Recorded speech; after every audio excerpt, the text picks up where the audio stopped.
오늘 우리에게 주시는 하나님 말씀은 히브리서 11장 36절부터 40절까지 말씀입니다.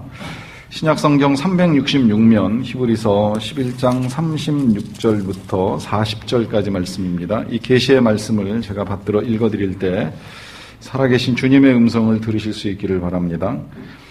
또 어떤 이들은 조롱과 채찍질 뿐 아니라 결박과 옥에 갇히는 시련도 받았으며 돌로 치는 것과 톱으로 켜는 것과 시험과 칼로 죽임을 당하고 양과 염소의 가죽을 입고 유리하여 궁핍과 환난과 학대를 받았으니 이런 사람은 세상이 감당하지 못하느니라.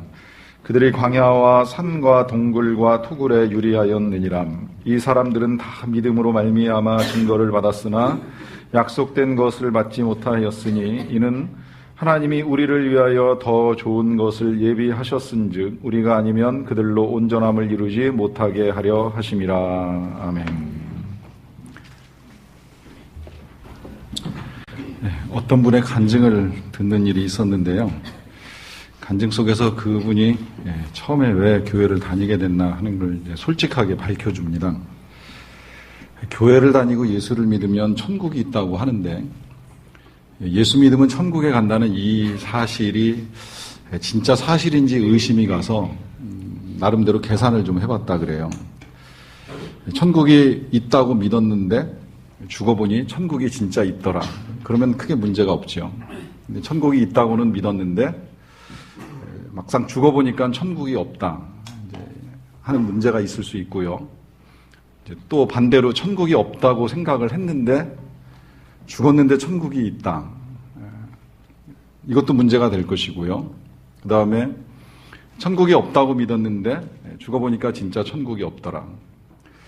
계산을 해보니까 네 가지 중에 한 가지만 문제가 되고 나머지는 뭐 다 크게 손해날 게 없다고 계산을 한 거예요. 뭐 있다고 믿었다가 있으면 감사하고 또 있다고 믿었다가 없어도 할 수 없는 거고 없다고 믿었는데 있으면 진짜 큰일 나는 거고 없다고 믿었다가 없어도 뭐 크게 문제될 건 없으니까 일단 뭐 속는 셈 치고 한번 교회를 다녀보자 그러고서 교회를 다녔습니다. 물론 지금은 그분이 그 동기로 이제 예수님을 믿고 교회를 다니지는 않는 게 분명해요. 그렇게 이제 교회를 다니다가 진짜 예수님이 살아계시다는 걸 분명하게 알았고 그 예수님을 믿고 신앙생활을 굉장히 잘 하면서 이제 기회가 주어졌을 때 간증까지 하신 것으로 그렇게 알고 있는데 그분의 간증을 들으면서 이제 우리의 믿음, 이 믿음의 결과에 대해서 똑같이 한번 생각을 해보는 거예요.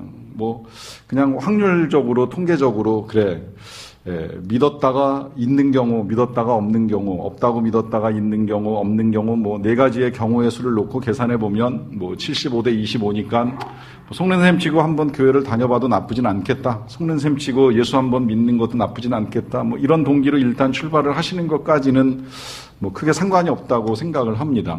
그러나 어쨌든 어떤 동기로든 우리가 예수를 믿고 신앙생활을 하기로 결정을 했으면 이제 그 믿음으로 살아가는 이제 분명한 삶에 대해서 하나하나씩 이제 배워나갈 필요가 있는데요. 그 믿음의 삶이 우리에게 필요하기 때문에 이제 지난 3개월 동안 저와 여러분들이 이 히브리서 11장의 말씀을 가지고 어떻게 사는 것이 믿음으로 사는 것인가라고 하는 것을 이렇게 쭉 이제 헤아려 보는 일을 해왔습니다.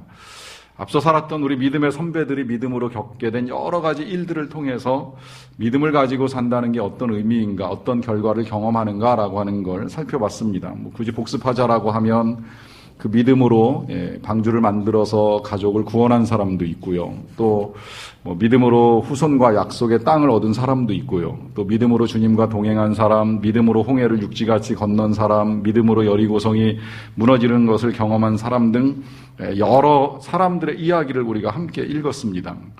그런데 이제 지난주부터 이제 믿음으로 살아온 사람들의 그 삶의 모습이 지금까지 열거했던 사람들과 이제 조금씩 다른 믿음의 모습, 삶의 모습을 우리에게 보여주는 것을 우리가 보게 되는데, 예를 들면 오늘 본문에도 그 말씀이 계속 이어져서 일단 읽고 말씀을 드리겠습니다. 36절과 37절인데요. 또 어떤 이들은 조롱과 채찍질뿐 아니라 결박과 옥에 갇히는 시련도 받았으며 돌로 치는 것과 톱으로 켜는 것과 시험과 칼로 죽임을 당하고 양과 염소의 가죽을 입고 유리하여 궁핍과 환난과 학대를 받았다 그래요. 자, 여기서부터 이제 우리가 어쩌면 좀 부담을 갖고 들어야 되는 말씀이 되는지도 모르겠습니다. 그 이전에야 뭐 믿음으로 가족을 구원한다. 믿어볼만 하네 하는 생각이 들잖아요. 믿음으로 약속의 후손을 받는다. 아기를 낳을 수 없었는데 믿음으로 하나님 주시는 후손을 얻게 되고, 또 믿음으로 내가 구할 수 없었던 땅을 얻게 되는 일, 믿음으로 뭐 막혀있는 바다를 건너가는 일, 믿음으로 무너지지 않을 것 같은 일이 무너져서 길이 열리는 이런 경험이라면 믿음 가져볼 만하고 그 믿음 가지고 나도 살았으면 좋겠다는 이런 소망이 생기는데, 지난주부터 이제 조금씩 우리에게 제시되는 믿음의 모양은 그런 것만 경험하는 것이 아니라 오늘 여기 열거된 거 이렇게 쭉 보면 뭐 하나 마음에 드는 게 솔직히 별로 없어요. 뭐 조롱부터 시작을 해서 채찍질, 결박, 옥, 그 다음에 뭐 이 동굴, 토굴 뭐 이런 거 나오는데 이제 좀 답답하죠. 어떤 면에서는 그럼 믿음 가지고 살면서 이런 일을 겪어야 되나? 또 여기서 조금 더 나가면 이런 질문도 해보는 거예요. 그럼 믿음을 가진 사람들이 이런 일들을 겪었다라고 한다면, 그럼 이런 일을 겪어본 적이 내가 있나 없나, 겪지 않았다면 그러면 믿음을 가진 것인가 아니 가진 것인가. 저도 이 본문 앞에 부딪히면서 저 스스로에게도 한번 질문해봤어요. 나는 도대체 뭘 겪었나? 나는 믿음을 가지고 산다고 고백을 하고 이 믿음을 전하기 위해서 목사가 되었는데, 이제 그런 사람으로 살아가면서 우리 선배들이 겪었던 것 중에 나는 어떤 일 겪었나 생각을 해보니까 뭐 거의 없는 것 같아요. 정말 부끄럽게 뭐 약간의 조롱 내지는 뭐 약간의 협박을 받는 일이 어쩌다가 정말 한두 번 있었을까 말까 할 정도지, 그 이외에는 이분들이 경험하셨던 믿음의 실제와 현재 우리가 살아나가는 이 믿음의 내용이 너무나도 많이 다르다라고 하는 사실을 이제 발견하게 되는 것입니다. 자, 그러면 이제 의문이 생기는 건, 그럼 우리는 믿음을 가지고 살아가는 것이냐 아니냐라고 하는 질문이 남을 수밖에 없는데, 그 질문에 대한 답을 찾기에 앞서서 왜 그들이 그런 고난을 겪어야만 했느냐라고 하는 질문을 먼저 해보게 되는 겁니다. 그것은 우리가 지금까지 본 것들 가운데에 이미 이제 이유가 몇 가지 제시가 되었는데, 오늘도 일단 40절에 이렇게 이유가 제시되어 있습니다. 40절 말씀해 보시게 되면, 이는 하나님이 우리를 위하여 더 좋은 것을 예비하셨기 때문이다라고 하는 거예요. 더 좋은 것을 예비하셨다. 이게 어떻게 보면 지금까지 읽어온 이 히브리서 11장의 결론이라고도 할 수 있겠는데, 하나님이 우리를 위하여 더 좋은 것을 예비하고 계시기 때문에 이와 같은 일들을 겪어 나간다라고 하는 것입니다. 이 더 좋은 것이 뭐냐 했을 때, 사실은 우리가 지금까지 읽어왔던 본문들 속에서도 몇 가지를 우리가 살펴봤어요. 이 더 좋다라고 하는 것을 우리에게 가르쳐주기 위해서 이런 표현들을 우리가 읽어온 일이 있잖아요. 더 좋은 부활을 얻기 위하여. 지난주에 우리가 그런 말씀을 봤고요. 또 그 앞서 본 본문 중에는 더 나은 본향을 사모한다라고 하는 표현도 있었고요. 또 뭐 더 큰 재물로 여겼다. 예수 그리스도를 위하여 받는 고난을 애굽의 보화보다 더 큰 재물로 여겼다라고 하면서 비교를 해주는 거예요. 현재가 우리의 살아가는 땅과 상황과 더 좋은 이 본향, 또 우리가 겪게 되는 일과 비교해서 더 좋은 재물, 그리고 비록 이 땅에서 이런저런 일 겪으면서 목숨 내놓고 죽음에 직면하는 일이 있지만 더 좋은 부활이 기다리고 있다라고 하는 것, 그리고 이제 오늘 마지막으로 정리하면서 더 좋은 것을 예비하셨다라고 하는 말씀을 통하여서 그와 같은 것들로 인하여서 이분들이 이런 일들을 겪으면서도 믿음을 잃지 않고 살았다라고 하는 말씀을 하고 계십니다. 이제 그러다 보니까 이런 사람들의 믿음에 대해서 한마디로 정리해 주시기를 세상이 감당치 못한다 그래요. 이게 오늘 말씀의 제목이고 이제 38절에 나와 있는 표현이기도 한데, 이런 사람들은 세상이 감당하지 못한다 그래요. 자, 세상이 감당하지 못한다라고 하는 이 말씀이 뭐 지난주에도 예를 들었던 이제 폴리캅 교주나 아니면 폴리캅 주교나 아니면 다니엘과 그 친구들 같은 이제 믿음이라고 보시면 됩니다. 다니엘 친구들, 왕이 이 사자굴에 또 불 속에 던져놓고서 오히려 왕이 밤새 전전긍긍해요. 죽었으면 어떡하지? 어떻게 됐을까? 정말 그들의 신, 그들의 하나님이 그들을 살려냈을까? 그들이 새카맣게 타가지고 나올까? 아니면 사자의 밥이 됐을까? 이런저런 생각을 하면서 밤이 새도록 잠을 못 자다가 아침이 돼가지고 사jak을 열어보고 풀무불 속에서 어떤 일이 일어났나 들여다보고 그제야 이 왕이 안도를 합니다. 아무 일이 없었구나.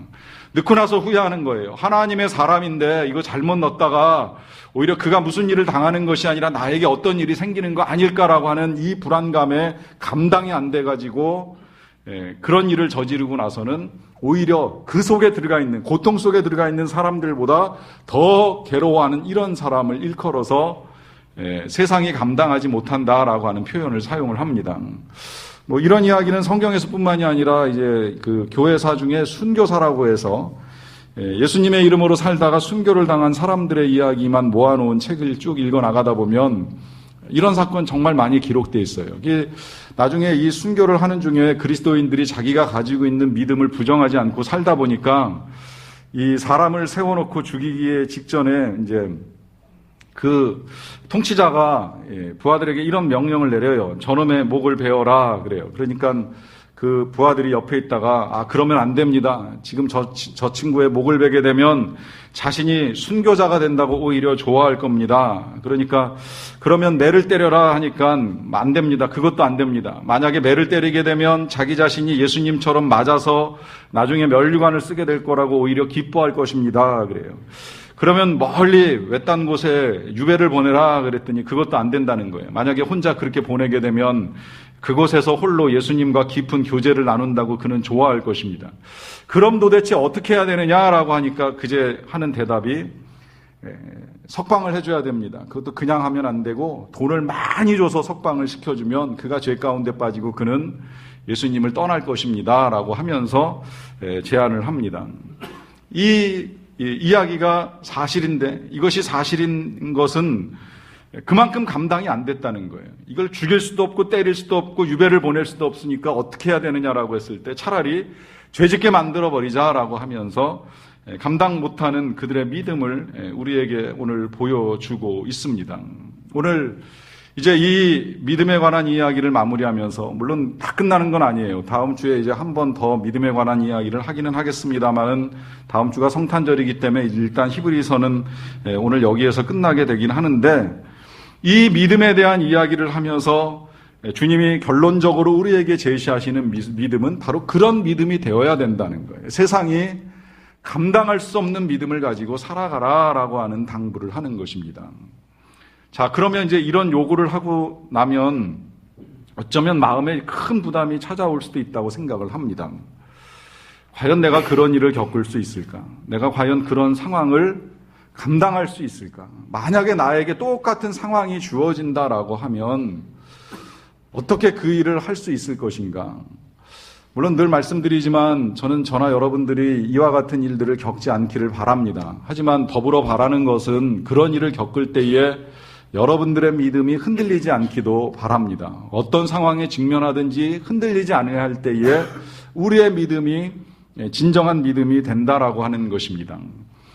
그런데 그와 같은 일들을 겪기를 바라지는 않지만 그러면 내 믿음이 진짜인가 아닌가, 내 믿음이 그런 상황에서 흔들릴 수 있는 믿음인가 아닌가를 점검해 볼 수 있는 방법이 한 가지가 있다고 생각을 하는데요.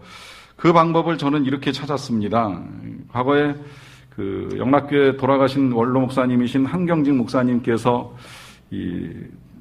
소천하시고 나서 이제 곧바로 그분을 기념하는 문집이 나왔는데 문집의 제목이 이래요. 목사님들 예수님 잘 믿으세요.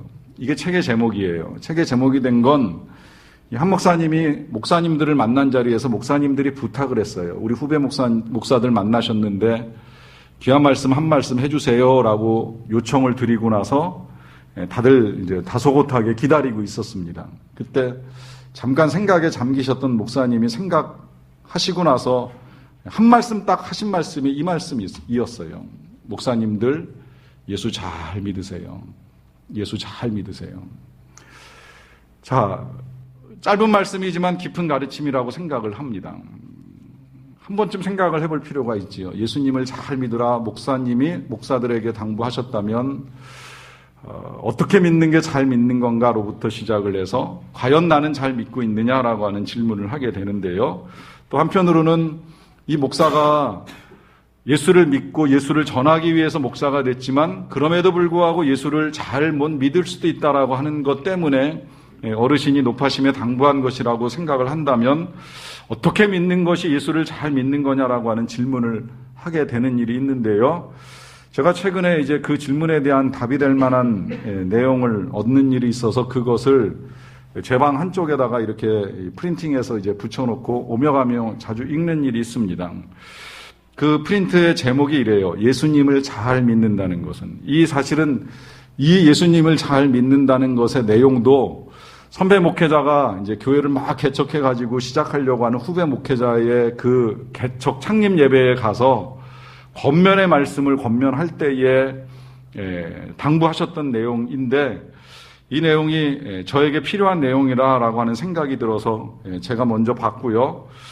보던 중에 오늘 이 믿음의 결론을 내려가는 과정 중에 저뿐만이 아니라 여러분들에게도 필요한 내용이다 싶어가지고 이 예수님을 잘 믿는다는 것이 무엇인가를 조금 열거를 해드리도록 하겠습니다. 첫째, 보이지 아니하시는 예수님이 보이는 분처럼 보이면. 둘째, 혼자 있을 때에 예수님만을 바라볼 수 있으면. 셋째, 교인들을 볼 때 예수님을 함께 볼 수 있으면. 넷째, 돈보다 예수님이 더 좋으면.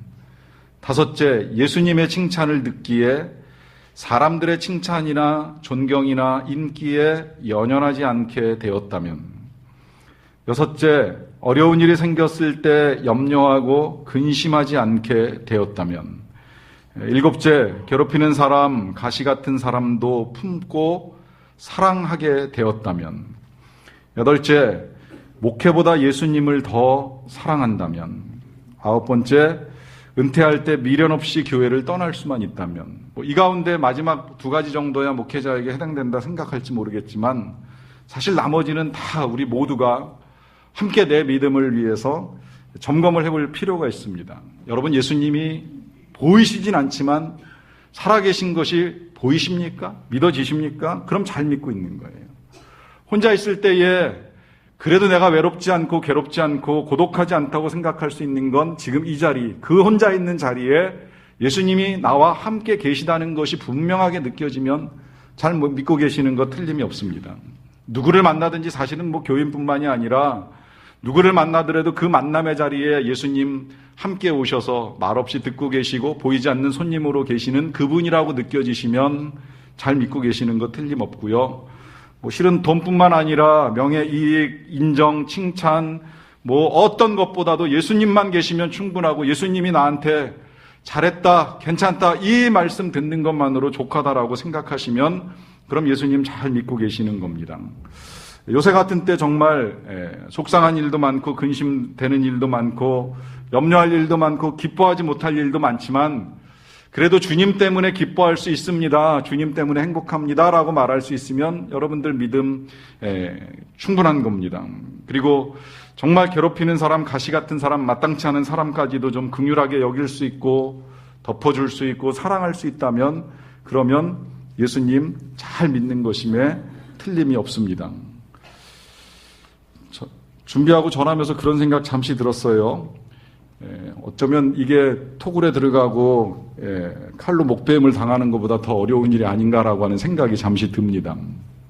저는 예수님을 믿는 것이 오늘 우리 시대에 순교로나 아니면 핍박으로 경험될 수는 없겠지만 그것이 경험되지 않는다면 이제 지금 열거해드린 이런 일들을 통해서 내가 예수님을 잘 믿는 것이 무엇인지를 알고 예수님을 믿어야 되겠다라고 하는 생각을 하도록 정리를 하기는 했습니다만 막상 정리해놓고 나서 보니까 이렇게 살아가는 것도 꼭 쉬운 것만은 아니구나라고 하는 이제 또 다른 절망감이 우리 안에 찾아 들어올 수 있다는 거예요. 그런데 그 절망감을 극복할 수 있는 이제 키라고도 할 수 있고 방법이라고도 할 수 있는데 그 키와 방법을 다시 이제 원점으로 돌아가서 지금까지 우리 믿음의 선배들이 살았던 삶의 모습을 이제 되돌아보면서 찾아볼 수 있습니다. 일단 찾기에 앞서서 39절 말씀 한 절 읽고 말씀드릴게요. 이 사람들이 다 믿음으로 말미암아 증거를 받았으나 약속된 것을 받지 못하였다 그래요. 자, 믿음으로 증거를 받았는데 약속된 것을 받지 못했다 하는 말씀입니다. 자, 믿음으로 증거를 받았다는 이 말은 이제 뭐 이렇게도 생각할 수 있어요. 일단 제가 이 증거라는 단어가 제일 처음에 이제 1절과 2절에 나왔었는데, 믿음은 바라는 것들의 실상이요 보지 못하는 것들의 증거다라고 하는 것으로 시작이 됐을 때, 증거라는 이 헬라어 단어는 인정이라고 하는 단어로 해석이 된다는 말씀을 드렸죠. 그러니까 우리의 믿음의 선배들이 믿음으로 인정받았다는 거예요. 이제 그렇게 번역하면 틀리지는 않아요. 이 사람들이 다 믿음으로 말미암아 인정은 받았는데 약속은 못 받았다. 맞잖아요. 하나님께 인정은 받았잖아요. 그러니까 여기 지금 쭉 그들의 이름이 열거돼 있는 거잖아요. 인정받은 믿음이기 때문에 열거돼 있는 겁니다. 근데 뭐 그렇게 보셔도 되고, 증거를 받았다고 보셔도 틀림없는 것이, 실제로 그들은 자기들이 가지고 있는 믿음의 결과, 자기들이 믿음이 진짜인지 아닌지를 확인할 수 있는 증거를 경험했어요. 예를 들면 노아 같으면 믿음으로 방주를 만들었다가 자기와 가족들이 구원하는 증거를 얻게 되잖아요. 결과를 얻잖아요. 모세 같으면 믿음으로 선포하고 홍해를 건너려고 하다 보니까 홍해가 육지같이 변하는 그런 증거를 얻었잖아요. 뭐 여호수아 같으면 믿음으로 침묵하고 여리고성을 12바퀴 돌다가 마지막 바퀴에서 소리를 지르고 나니까 성이 무너지는 그 놀라운 결과들을 경험했잖아요. 이와 같이 각자의 믿음에 따라서 다 증거들을 한 가지씩은 경험을 했어요. 그런데 이 모든 것들이 증거이지 약속은 아니라는 거예요. 이 말은 다시 말하면, 믿음을 가지고 살아가는 동안에 우리의 삶에 몇 가지의 증거들은 우리가 얻을 수는 있지만 확실한 결과는 지금 다 드러나는 건 아니라는 겁니다. 이게 무슨 말이냐면, 이렇게 생각하시면 좋아요. 결혼식을 할 때 예물 교환하는 일이 있습니다. 어제 오래간만에 결혼 주례하면서 이제 예물 교환하는 순서를 이렇게 이제 이 신랑과 신부가 이제 하는 것을 진행을 시켜주고 봤는데, 예물을 교환하는 이유가 뭐예요? 이제 서로 사랑한다라고 하는 고백을 하고, 사랑의 증거로 뭐 반지를 이제 끼워주고 받고 하는 일을 하잖아요. 그런데 분명한 건 뭐냐? 반지가 사랑은 아니잖아요. 사랑은 진짜 그 결혼식 이후로 살아가는 날에 드러나야 되는 게 사랑이잖아요. 반지 줬다고 해서 그걸로 사랑이 다 끝난 건 아니잖아요. 앞으로 정말 살아가면서 서로가 서로에게 행복한 존재가 될 때 이게 사랑이 완성이 되는 거고 결혼의 의미가 있는 거지, 반지 하나 주고받았다고 해서 그 반지가 증거가 된 걸로 결혼이 끝났다고 말할 수는 없는 거거든요. 마찬가지로 우리가 뭐 정말 방주를 만들어 가족을 구원하는 일, 뭐 앞에 막혀 있었던 큰 장애물 같은 홍해가 갈라지는 일, 여리고성이 무너지는 일을 이 땅에서 경험을 해도 하나님이 우리와 영원히 함께 계시고 우리를 위하여 예비하고 계신 하나님의 나라에 들어가는 그 일이 경험되지 않으면, 또 가장 실제적인 증거인 예수님을 우리가 만나는 일을 할 수가 없다면, 그 앞에 우리가 믿음을 가지고 살아가면서 경험하게 되는 크고 작은 일들은 증거에 불과하다는 거예요. 약속이 필요하다는 거예요. 그 약속이 바로 예수님인 것입니다. 이 예수님을 신약 이후에 예수님의 제자들이나 우리들은 다 받았는데, 지금 여기에 열거되어 있는 사람들은 그 약속을 받지 못했다는 거예요. 자기들이 믿음을 가지고 몇 가지의 증거들을 경험하긴 했지만 진짜 약속의 중심이신 예수님, 그 예수님께서 이 땅에 오시는 일을 실제로 들어본 적도 없고 눈으로 본 적도 없고, 그 예수님이 오셔서 십자가를 지시고 죽으셨다가 부활하셨다는 이 귀한 사실을 받지 못했다는 거예요.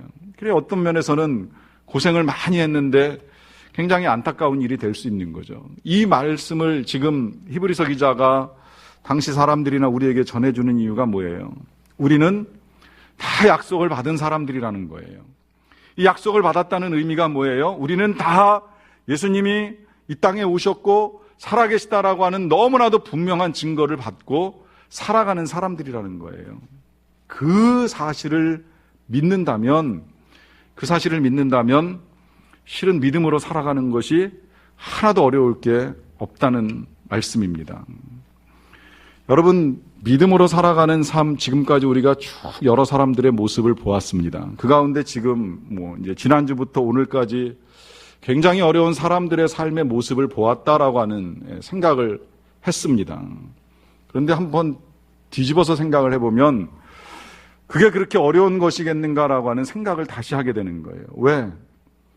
정말 예수님이 살아계신 것을 알고 그 예수님에 대한 자신의 믿음이 충만하기만 하다면 어떤 일도 감당할 수 있기 때문에 그것이 가능하다라고 말씀을 드리는 겁니다. 제가 이 예수님을 잘 믿는다는 이 문제를 7, 8가지로 이렇게 쭉 열거를 해드렸는데 이게 어떻게 보면 굉장히 어려운 일처럼 느껴지지만 또 한편으로 생각하면 예수님이 계시다는 사실만 내가 분명하게 믿을 수 있으면 틀림없을 것 같아요. 우리가 예수님을 믿지 못하니까 돈의 힘이 더 크게 느껴지는 거지요. 우리가 예수님을 믿지 못하니까 자꾸 사람들의 인정, 사람들의 칭찬, 사람들의 박수, 사람들의 존경을 받기 위해서 온갖 방법과 술수를 다 써가면서 날 좀 알아달라고, 날 좀 인정해달라고 몸부림치는 일들을 수없이 많이 하잖아요. 그런데 주님 살아계신 거 분명하고 그 주님이 나를 사랑하신다는 사실이 분명하면 다 아무것도 아닌 게 돼버리는 거예요. 그까짓 거 하나님이 날 알아주시고 계시는데, 주님이 내 모든 일들을 능히 알고 계시는데, 그 주님을 내가 곧 만날 건데, 이 생에 화살처럼 지나가고 순식간에 다 지나가면 이 생에 끝나고 내가 예수님 만날 텐데 뭐가 이 세상에서 더 필연하고 미련을 가질 것이 있는가라고 하는 생각을 하면서 그것 때문에 슬픔도 근심도 다 걷어내고 살아갈 수 있게 되는 것입니다. 여러분, 우리 믿음의 선배들이 살았던 삶은 결코 어려운 것만은 아닙니다. 우리가 정말 주님을 바르게 볼 수만 있고 믿을 수만 있다면 우리도 능히 그렇게 살아낼 수 있는 삶이라고 하는 것입니다. 다만 그럼 우리가 어떻게 예수님을 보고 믿을 수 있느냐라고 하는 이 문제는 간절히 사모하셔야 돼요. 주님을 찾으셔야 돼요. 잠깐 찾고 안 되고 또 다른 걸 찾고 세상을 찾고 오락을 찾고 하지 마세요. 예수님을 쉽게 만나면 쉽게 잊어버립니다. 예수님을 쉽게 경험하면 그 경험이 여러분들의 삶에 영향력을 미치지 못합니다. 그러나 좀 힘들어도, 좀 잘 안 돼도 만나고자 하는 마음이 있고 찾고자 하는 열망을 가지고 있고 간절하게 구하고 기도하는 자에게 우리 주님이 분명하게 약속하셨습니다. 나를 찾는 자가 나를 만날 것이다. 구하는 자에게 주실 것이다. 두드리는 자에게 열릴 것이다. 너희가 자식에게조차라도 구하면 줄 터인데 하늘에 계신 너희 아버지께서 너에게 구하는 그 좋은 것을 주시지 않겠느냐 하시면서 찾는 자가 만나고 찾는 자가 볼 것이라고 약속을 하십니다. 여러분, 그 주님을 우리가 이 땅에서 만나야 하나님 나라에서 만날 것에 대한 분명한 소망을 가지고 살 수 있게 되는 것입니다. 그 주님을 우리가 여기서부터 경험하게 될 때에 세상이 우리를 감당하지 못하고 우리는 세상을 이기는 믿음을 가지고 살아가는 그리스도인들이 되는 것입니다. 이 믿음으로 승리하며 살아갈 수 있는 저와 여러분들이 되시기를 간절히 축원합니다. 기도하겠습니다. 사랑하는 성도 여러분, 기도하기 전에 우리가 좀 한 번 더 점검